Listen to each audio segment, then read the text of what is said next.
बोल नाम बोल बेटा लाडो। हाँ, मेरा नाम पूजा है वैसे। पूजा। हाँ जी। पति का? रणवीर। रणवीर। हाँ जी। ससुर का? हाँ।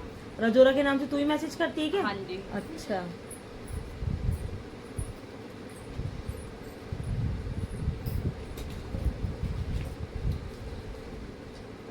गाँव? धौलपुर है।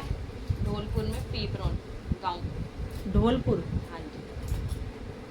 और यहाँ से कहाँ से आई बेटा? यहाँ से तो मैं निहाल बिहार से निहाल बिहार से। रेंट पे रहती हूँ।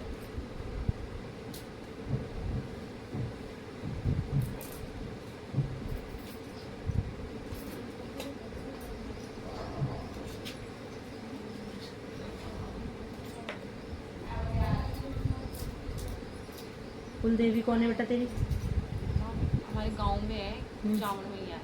हम्म। वो है।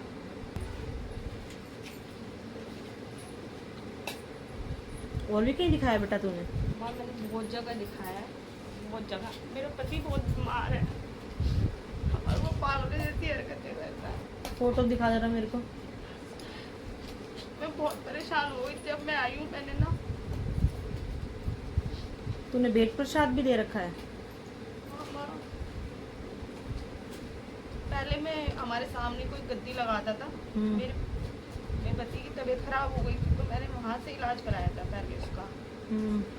बहुत टाइम हो गया, फिर दोबारा वो वैसे ही हो गया।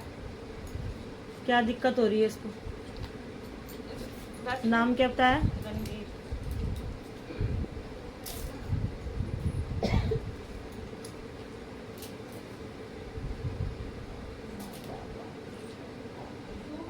इसको डॉक्टरी थोड़ी है बेटा। हम डॉक्टर ही दिखा रही हूँ मैं। तो डॉक्टरी से आराम पड़ेगा ही नहीं। नहीं पड़ेगा तो माँ क्या है, क्या परेशानी है? संकट कटवा ला लो। दिक्कत है तेरे घर में? मेरे घर में है या इसके ऊपर ही तेरे पति के साथ संकट है? हाँ। तो वो तो आना नहीं चाहता, ना मेरी बात मानता।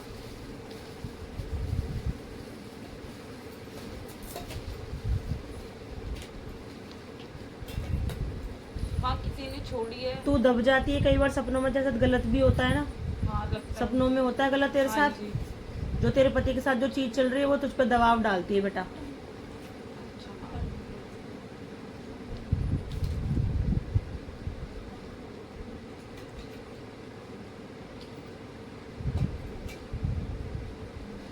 अपनी कुल देवी के पैसे उठा के रख। हाँ, रख रखे है मैंने। तुम्हारे घर में पितर वगैरह नहीं दिख रहे मुझे। पितरों का क्या करते हो तुम? हम मावस ही काटते हैं और वैसे किसी को नहीं पता पितर कौन है। अच्छा। और माँ ये कोई चीज इसके ऊपर छोड़ी जाती है या इसके साथ लगी हुई है?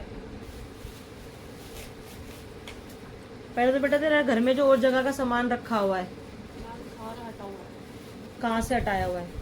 जो मैं एक पितर वाली आंटी के पास जाती थी तो उन्होंने दे रखा था, वो मैंने सब हटा दिया। और कुछ है नहीं मेरे घर में। तूने धागा पहना रखा होगा। वो तो माता का है। कहाँ का? वो घर में ही बनाया था, जैसे हम जोत देखते हैं ना हमारी माता की, वो कोई धागा नहीं।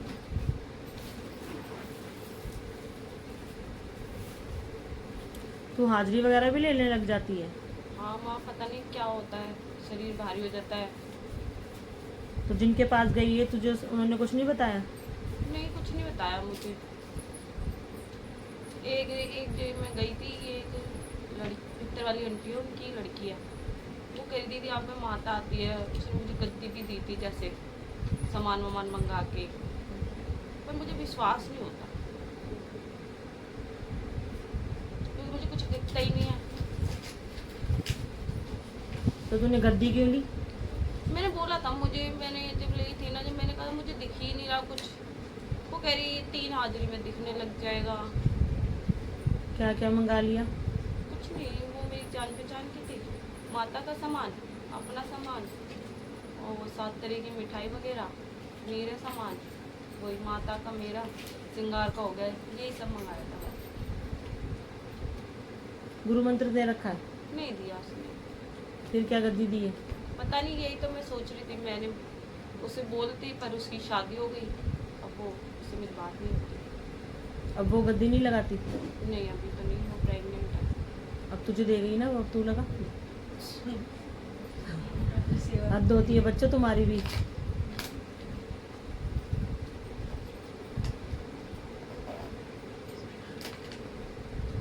उसके ऊपर कौन सी हाजरी आती थी?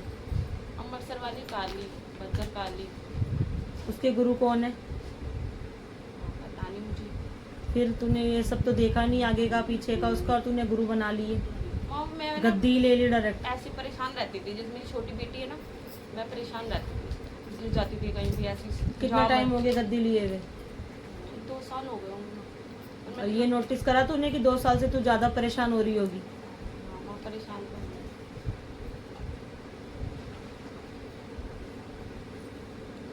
पर मैंने उसको ऐसे ही रख रखी है अलमारी में, मेरा मन ही नहीं करता उसे लगाने का या बैठने का।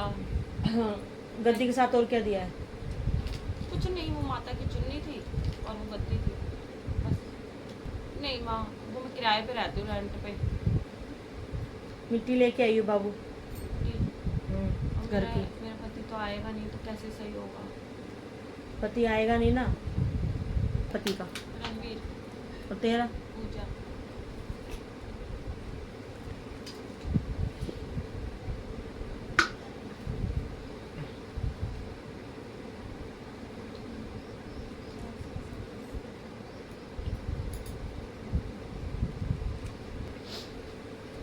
अरे भाई चुप हो जा, माँ के पास आ गई चुप ना, हो जा। अब मैं बहुत दिन से परेशान हूँ।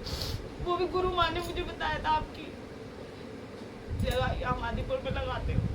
मैं ढूंढते ढूंढती आई हूँ, बहुत दिन हो गए मुझे परेशान होते होते। अच्छा चुप हो जा, रो मत। हमें छोटी सी लड़की है और घर में कुछ भी नहीं, एडमिशन भी कराना है, कुछ भी नहीं। वो ऐसे पागलों की तरह घूमता है, मुझे बहुत रोना आता है। मैं घर से 2 महीने बाद निकली हूँ, बस दवाई दिलाने जाती हूँ बस, और घर ही घर में रहती हूँ। तो घर कैसे चलता है? काम वाम नहीं करते तो? कुछ भी नहीं, ऐसी मम्मी ने दिए तो मुझे, मेरी मम्मी रहती है, वो भी बेचारी काम पे ही जाती है, कभी वो दे देती है, नहीं तो ये खुद चले जाता है। जैसे हमारा खुद का ही काम है आर ओ इन्वेटर का, तो कुछ सर्विस आती है, 200-300 रुपये ले आते हैं। वैसे थोड़ा सा दिमाग चलता है तो कर ही आते हैं, तो वो ही ले आते हैं। कोई नहीं, मैं तुझे भभूति वगैरह पढ़ के देती हूँ, उसके खाने में यूज़ करना शुरू कर, उसकी बुद्धि सुधर जाएगी, ठीक है? माँ आसी फर्क दिखाएगी, और अरदास ला के जाइए माँ को कि उसकी बुद्धि सुधार, और माँ खींच उसको यहाँ पर, क्योंकि दोनों दरबार में आओगे ना, बच्ची को भी लेकर आ, अच्छे से घर साफ हो जाएगा बेटा, ठीक है? और आइंदा से किसी की बातों में नहीं आना, फंसना नहीं है किसी की बातों में। गद्दियाँ ऐसी नहीं लगती बेटा, गद्दी के लिए बहुत पूजा पाठ करना पड़ता है, बहुत वो करना पड़ता है। तो वही तो माँ मैं कह रही, मुझे जो कुछ दिखता ही नहीं है, पता नहीं इसने कैसे गद्दी दी है, मैं कैसे किसी की पुच्छा दूंगी? मुझे जब आँख बंद करूंगी तो जब भी कुछ दिखाई देगा जब तो मैं दूंगी। मैंने उस दिन से जब भी मैं पूजा करती ना, मेरे घर में लड़ाई हो जाती। मैंने छोड़ ही दी, वो अलमारी में लपेट के रख दी, मैं कभी भी नहीं पूजा करती। तो ये गद्दी अगर शक्ति की होती है ना, तो तेरा फलता। और मेरा सर दर्द रहता है, शरीर भारी रहता है, उठने का मन नहीं करता, मेरा घर में काम करने का बिल्कुल मन नहीं करता, और चिड़चिड़ रहती हूँ मैं अपनी बेटी से भी। मेरी बेटी छोटी सी है, मैं उसी को डांटती रहती हूँ। कोई नहीं, रो मत, तू खुद नहीं डांटती बेटा, तू खुद वो परेशान है, कोई नहीं, चुप हो जा। बबूती दे दो भाई बाबू मेरे को। और वो तो हाँ, छोटी जोत वाला है, तेल। उसको उसकी जरूरत भी पूरी नहीं कर पाती मैं। सब हो जाएगा ठीक, परेशान मत हो। यहाँ से जोत का तेल दे रहे हैं ना, तेल जब भी खत्म हो तो लेके चली जाया करियो, ठीक है? अखंड जोत जलानी है तुझे 21 दिन की, हाँ ठीक है? माँ काली की। मंदिर में जला सकते हैं? हाँ मंदिर में ही जलानी है। नाम बता अपने।